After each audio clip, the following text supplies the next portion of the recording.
আমার কথা শোনার জন্য আপনাদেরকে অসংখ্য ধন্যবাদ। বন্ধুরা, আপনাদের নিশ্চয় মনে আছে জামাত ইসলামের একজন আমির বলেছিল বাংলাদেশ এবং ভারতের মধ্যে যদি যুদ্ধ হয় তাহলে জামাত ইসলাম যুদ্ধে অংশগ্রহণ করবে এবং তারাই হবে প্রকৃত মুক্তিযোদ্ধা। তারই ধারাবাহিকতা কি বাংলাদেশ ওই পথে হাঁটছে কিনা সেটি কিন্তু এখন প্রশ্ন থেকে যাচ্ছে। দেখুন, আপনারা নিশ্চয় জানেন যে ইতিমধ্যেই ভারত তারা ত্রিপুরা রাজ্যের অর্থাৎ 7 সিস্টার যেটি রয়েছে সেখানে ভারতের 1971 সালে ব্যাটালিয়ান যে যোদ্ধারা ছিল তারা সেখানে তাদের সৈন্য মোতায়েন করে ফেলেছে। এখন ভারত কি বাংলাদেশ আক্রমণ করার সম্ভাবনা রয়েছে?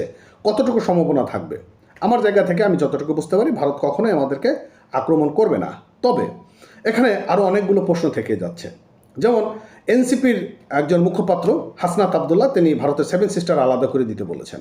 পাশাপাশি আরও অনেক ধরনের বক্তব্যগুলো আমরা বিভিন্ন সোশ্যাল মিডিয়া অনেক রাজনৈতিক ব্যক্তিত্ব বা রাজনৈতিক ব্যক্তিত্বহীন অনেকেই রয়েছেন যারা উত্তপ্ত করে তুলছে ভারত এবং বাংলাদেশের মধ্যে একটি সম্পর্ক তৈরি করার জন্য।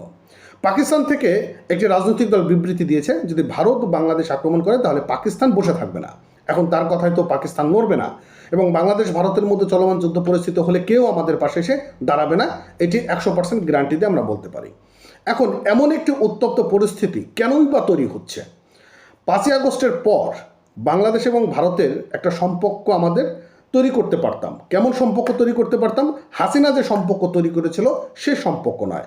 আমাদের সম্পর্ক তৈরি হবে যে তুমি আমার প্রতিবেশী রাষ্ট্র, আমি তোমার প্রতিবেশী রাষ্ট্র, তোমার আমার সম্পর্ক হবে ন্যায্যতার যে হিসাব সেই ন্যায্যতার সম্পর্ক থাকবে। অর্থাৎ তোমার আমার মধ্যে রাজনৈতিক কোনো প্রভাব কেউ কারোর উপরে ফেলবে না। তো সেই শর্তে কিন্তু আমরা সামনের দিকে এগোতে পারতাম এবং সেই সুযোগটা কিন্তু আমাদের মধ্যে ছিল। কিন্তু আমরা দেখতে পাচ্ছি যে বিভিন্ন রাজনৈতিক দলের ব্যক্তিরা তারা নানান ধরনের বক্তব্য পেশ করে আসছেন এবং তারা বারবার ভারতকে উস্কে দিচ্ছেন এবং নানান টক শোগুলোতে আমরা দেখি কথাই বলে যে তারা টক শোতে গেলেই বলে ভারতের আধিপত্য মেনে নেব না, দিল্লির আধিপত্য মেনে নেব না, ইত্যাদি ইত্যাদি তারা নানান ধরনের বক্তব্য কিন্তু তারা দিয়ে থাকে।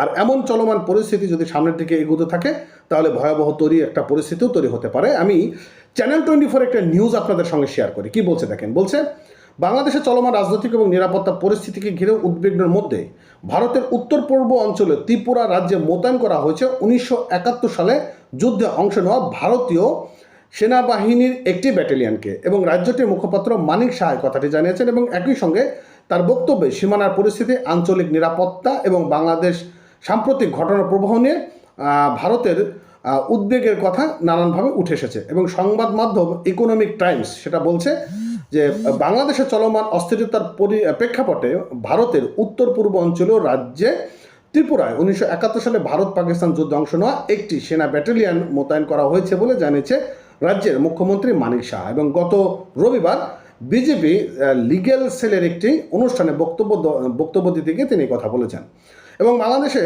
সাম্প্রতিক ঘটনা প্রবাহ এবং তার সম্ভাব্য প্রভাব নিয়ে মাঠ পর্যায়ে বাস্তব চিত্র নিয়মিতভাবে দিল্লিতে পাঠানো হচ্ছে। একই সঙ্গে তিনি জানান যে এই ব্যাটালিয়নটি 71 যুদ্ধে অংশ নিয়েছিল এবং মুক্তিযুদ্ধকে প্রশিক্ষণ দিয়েছিল, সেটি এখন ত্রিপুরায় অবস্থান করছে বলে জানানো হয়েছে।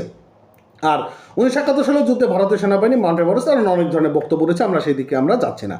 তবে আমরা যেটি চাচ্ছি যে আসলে বাংলাদেশ ভারতের মধ্যে সম্পর্কটা আমাদের খারাপ তৈরি হয়েছিল, একটা পর্যায়ে আমাদের অন্তর্বর্তীকালীন সরকার সেই সম্পর্কটাকে ভালো করার একটা পর্যায়ে নিয়ে যেতে পারতো। কিন্তু হাসনাত আবদুল্লাহ, অন্য রাজনৈতিক দলগুলো তারা 7 সিস্টার আলাদা করতে চায়, আলাদা করতে চায়।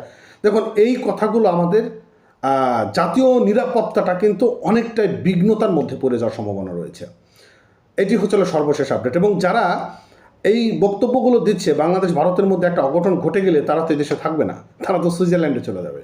মাঝখানে থেকে আমাদের মতন যারা সাধারণ জনগণ রয়েছে তারাই জীবন দেবো। যাই হোক, ভালো থাকেন, সুস্থ থাকেন। নতুন হয়ে দেখলে আমাদের চ্যানেলটি সাবস্ক্রাইব করে রাখবেন আর পেজটা ফলো করতে ভুলবেন আর ভিডিওটি সর্বোচ্চ শেয়ার করার চেষ্টা করবেন। ধন্যবাদ এতক্ষণ সঙ্গে থাকার জন্য।